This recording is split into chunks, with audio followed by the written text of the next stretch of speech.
ساعت قربان سپاسەکەم سەلامەتیە. کاگاری وەختێ قادرم ناو قادرە ئێکتر دەناسین دوزارش قسەمان کردیە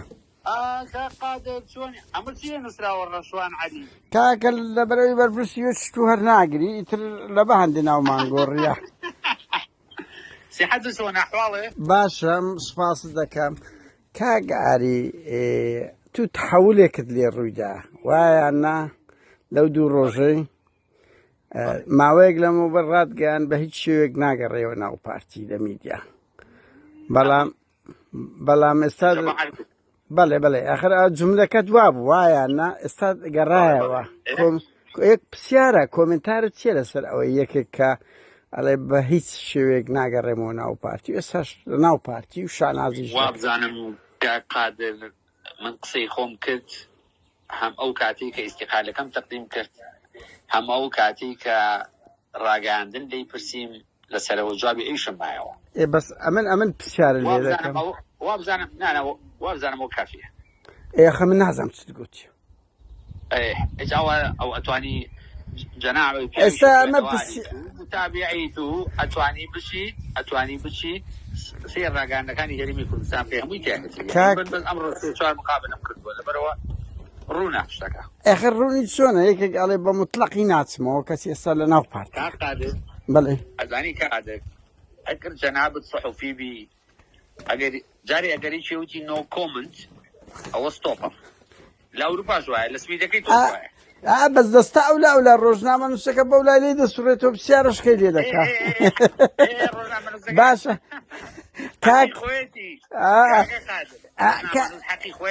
وەنیا خۆنیە تەسلیم بێت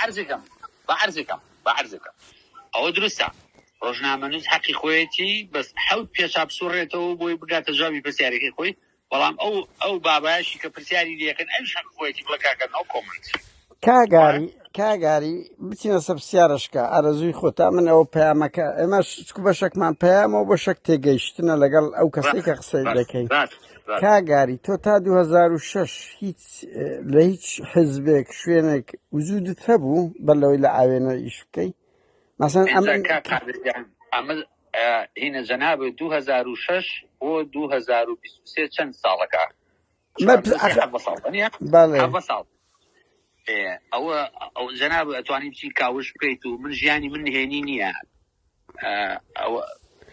ئەو بۆ خۆ بڕۆ لێی کۆڵەرەوە بزانە چیم کردو ئایا من لە حیزبی ترا هەبووم من نەمزانی ئەو کارکتەرەشی سیاسی ڕۆژنامەگەری دیاربی کاگاری لە پرێک ئەتۆ لە ئاوێ نەبووی وایانە لەسەر ڕێی هەولێر ئەزانی قادر ئێستا تۆ خەریکی لەو چوارچێوە هین ئەدەبی ئەچیتە دەرەوە بەڕێز بگرە ناناوە ڕاوەستا ئاری پرسیارەکەمان تەواو نەکردی هیچ عیبی داوەشەی 1000 جار داوەشەی ئاری باشە من چم لێ کردی بەجددیمە چم لێ کردی ڕێز خۆشەویستی وەک دیتان پرسیارەشی زۆر ئاسایی لە ئاری هەرسین کرا کە لە کوران لەسەر ڕێی مەخمور هەولێر لە ڕۆژنامەی ئاوێنە ئیش دەکرد لەوێ مێژۆشکە لە بۆ ئاری هەرسین دروست بوو پێی تەقان بێئەدەبی چ بووە ینی پرسیارەکە خۆ بە خۆتان لەبەرچاوتانە ئەزانی لەوێ مێژۆشکە دەست پێ دەکاتن و ئەو ئاری باش زانانی ئێمە لەو ڕۆژنامە نووسانەین کە هەولێر گوتەنی لە بنی کودی دەدەین هەموو شتەشان لە دوور دەست دەنین من ئەوم بۆ ئەوە نییە لەبەرەوەی میژە کوردستان بە مام قسە پێ ناکرێت بەڵام من دەمەوێت لێرە ئازادین و پێمان دەکرێت هەموو قسەیەکیانەکە بۆی ئاری تەرسا تێتاغان بەرحاڵ ئاری تو ڕقەمە چەندە گەورە نییە ینی بەجددیمەوە لە خۆت بێگە و ڕۆدوسێ دیدار کرا بڕواکە بەششی زۆریان لە بۆ ئاکتیڤ وەرزکردنەوەیە ئەوە باش بسانە ئاکتیڤ و قەرەباڵگرتنی پەیجەگەنا یعنی من پرسیارەکەم لێ کرد تێگەیشت کە تو تا 2006 کەس نەیدەناسی چێ ئاری هەرسینی دەناسی لە ناو دنیای ڕۆژنامەگەری و سیاسی ئەوەی هەچی بەسای باوکتا ئاری سەکە جێ لێ ڕایەگری و ئەوە دەبی تۆ سڵحت کرد لەگەر ماڵی مەلا مستەفای بە تایبەتی لەگە نێچیروان بارزانی لەسەر خوێنی بابت لەبەر ئەوەی ئیدریس مستەفا بارزانی بابتی کوشتیە ڕاستە بە سامی گوترا سامی سەرپەرشتی پرۆسەکەی کرد هاوڕێیان ئەو خەبەرانەی هەیە کە گوایە بابی ئاری هەرسین محەممەد هەرسین ئەوە بووە یعنی پارەی ئەفتا چاری دەکەم بووە نەیدایتەوە خواردیتی نازەم هەندێک ئەو دەنگۆیانە هەیە پێیان گوتە نەیدایتەوە چییە سامی عەبدوڕەحمان ئەمری کردێ بیکوژێ بەس لە ناو پارتی هەمومان دەزانین کەس جورئەت ناکە بێ ئۆکەی ماڵی مەلا مستەفای خەڵک بکوژی بۆ زانیاریتان ئەوە ئەلفوبایە بۆیە ئەوەی کە کرایە ئیدریس بارزانی کردیتی بە سامی کردیتی سامیش بە خەڵک پێگوتە بڕۆ بیکوژە ئەوە سڵح کرا ئەگەنا ئەو دەرێتن ئەوی بابمی کوشت نمایە وەڵا ڕاز ناکەی ئەی بابتی کوشت پارتی بوو و ماڵی بارزانی بەس ئیتر خۆت دەپەڕێنەوە دوای ئەو حزبە کردی بەرحاڵ بە سیارەیەک مۆنیکای 2006 نێچیرەوە کردەوە ئەم نێچیرەوە تەبعی وایە هەموو پارەی ئەو میلەتەی بەکەی خۆی دەکردە پیاوەتی دوو خانی شیرۆ کڕی بوو و دەنگۆ هەیە ئاری ئەڵێن تۆ لەو ملک و ماڵێکە وەرشت کردی هیچ نەدایتە برای خوشکەکانی خۆت مێژووی ئاری لێرەوە دەست پێ دەکرد کە بوو ئەو پارتیە تا ئەنهاڕێ ئەمە بۆیە ویسمان ڕوو بەڕوو ئەو جارێ بەڕاستی چکم هەندێک جار دیدار دەکەم بەڕاستی ینی مەرنیەکم هەیە یان مەجال دەدەم دەمێ هەڵنێن دەمێ گفتوگۆ بکەین دەمێ بگەین بە ئەنجامێک بەڵام ئەوانە هەن ناسم چ ینی شتەشی زۆر خۆ دیتان پێیز ناکەم هیچ کۆمنتاری لەسەر بدەم هەمیان پەرێزیان ئەوە پیسە ئەزانن ئێمە هەولێر گوتنی لە بن کودی دەدەین نەگەریان من هەندێک جار وەکو گوتم یعنی بەڕاستی تێیدا دێنمەوە دەمێ هەڵمێن دەمێ گفتوگۆ بکەین تا ئەناڕیان ئاری ئەوە نەک ئەو زاری ئەو بوو جارش کەش بابەتە چەموتان بیرتان لەسەر دی ئەوەی قاسم سلێمانی دیڤارای ڕۆژهەڵاتی ناوەڕاستە تا ئەن پارتی چوو وەیسی بارزانی لە ناو ماڵەکەی کۆمپیوتەرەکەشیان لێ برد پەیجەکەشیان لێ داخستە تا ئێستا بابەتەکەشیان پێڕاش کردەوە کەرامەتیشیان شکان لە ترسان هەرات بۆ زانیارتن لە هەولێر کە هەراتە سلێمانی لە ترسی وەیسی بارزانیە لەبەرەوەی ئەو بابەتەی نووسی کە گیڤارە کە قاسم سلێمانی گیڤارە ڕۆژهەڵاتی ناوەڕاستە ئەوەی چ لەو پرسیارانەی تر بوو بەڕاستی ئاری زیرەک بوو زانی لێی دەکەین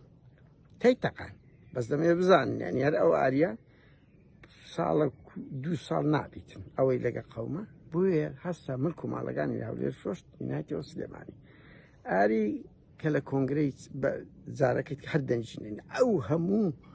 دیفاعە لە ماڵی بارزانی و لە پارتی دەکە کاکە کادیری پارتی ڕقی لێ دەبتەوە چ بکەین ئاری لە هەردوو کۆنگرە و لە ئەوەی دەرنەچووی یعنی کۆنگری ئەو زارە دەرنەچوو هەڕویان ڕاز ناکات و ڕەبوومەوە حزبی کوڕە کەی پارتی حزب نمایە یەکێتی حزب نمایە گۆڕان نمایە کورە ئەگەر تۆزێک حزبەتی ما بێ قسەک لە حزبی شوعی بنمونە ئەوەنە کلاسیکانە مایە حزبی چ لە کوردستان ماتۆرە لەسم پارتی وەڵا حزب نمادە فازل میرانی چی بەدەستە فازل میرانی دەستە مەسیفی سیارەکەی لەسەری ڕەش بەرلەوەی بگات سەر ڕەش لێوەردەگرن بە سیارەش کە دەیبن فازل میرانی چی لە بەردەم مەسعود بارزانی وەڵاس ئەوە نییە لە ئەلف لۆیای ماڵی بارزانی مەسعود بارزانی لە ناو پارتی و حکوومەت و حزب بەرپرس ئەفشەکردنانە چیە عیبە وەڵا حزب هیچ نەزانی ئەو حزب 4-5 ساڵە دوو کۆبنەوەی مەکتەب سیاسی نەکردێ کە دەشکرێ مەسعود وەکو ئاەتی قورئان لەیان دەخینتەوە هەمووی سەد دەلەقین بڕوا بکە کۆن دنیاک بەستەوەشکە بەرەحاڵ دەنجی نەینە ناو حزبەکەی خۆی بۆیە ئیستقالەیدا وەلە ئیستقالەکەشی زۆر ئینتیهازیانە ئاماژەی بەوە کردبوو یعنی ئەمن بەردەوام لە ئەوەما مەسعود بارزانی داوام لێ بکە بستار سەنگەرش دەچم ئەوەی قسانە ئای مەسعود پێخۆشە کەمەت دەکرێ و کا ئەوە دەکرێت لەسەر ئەو جملەی مەسعود بانجی کردبوو دەست خۆشیە کردبوو گوتبی نابی استقالە بدەی هیچ ڕەبتی بە حزب نییە مەسعود وەرە بڕۆ فەرهاد پیربان مەت ئوسەنا کرد بڕوا بکە دیدارە شیرەکە کردبوو 45 دقە بوو ئەوەندەی مەتا کردبوو 45 دقەی دابێ سعدەکە بوو ڕاوێژکاری بوو بابەتەشی نووسکاک مەسعود وایە کری ڕاوێژکاری خۆی تەبعی مەسعود وایە بڕۆ مەت ئوسەنای بکە بە شانوباڵی هەڵدا ئیتر دەبتە خاک خۆڵ لە بۆت یعنی ئەو تەبعیتی لە کاتێک ئەو تەبعی قاید نییە قاید دەبێت خینەوەی سیاسی خۆیە بێ بەهەرحاڵ ئاری هەرسین لە فەشەل ئیستقالەیدا و مەسعودێتی مامی پێداوە و کەیفشی بەخۆدی وەزان تیرێکی زۆر گەورەی بە جددیمە یعنی لە بۆ منە لەگەر ئەو پەر ڕێزم لەبوو هەموو ئینسانێک وەکو ئینسان بەڵام کاچ خۆمەت چی ینی چ داهێنانەکەت کردیە چ سەرکەوتنەکەت کردیە تو ناوەژەزبەکە خۆت فەشەلتی نایتەوە کەس دەنگت پێ نادا بڕوا بکە کە خەڵک لەگە دەکە بەشش یارە گەورەی ئاکتیڤی یعنی لەبەر ئەوەی خەڵک مەجموعەیەکتان هەن یعنی لە سۆسیال میدیا خەڵک جێ دەداتێ لەبەر ئەوەندە ناوتان بەد بووە ئەوەندە ناوتان بەد بووە لەوەی بترازە هیچتر نییە دیاری ئستقالەیدا بۆ ژنەکەی تۆ بزانم خێزانی مەسئولی هەموو دەستگای بارزانیە لە سلێمانی کە دەستگای بارزانی لە ئاستی پاراستنە بەرحاڵ هاوڕێن ئەوەکەی پارتیە ئەوە دیتان بە دوو پرسیاری تێکتاقان لەبەر ئەوەی دەزانی ئەمە هەموو خاڵ لەسەر وشە دادەنێ من ئەوەم لە ئەوە نییە نی ڕۆژنامە نووسی کوردستان نەحەقیان نییە لەبەر ئەوی بە سەدنەوە ئیدایم بەسەوەم باشزان ئەوی ئەمە دەڵێن کەس پێیان ناڵێتن بۆیە ئاوا دادەخەن و تێی دەدەقێن کاتە چ خۆش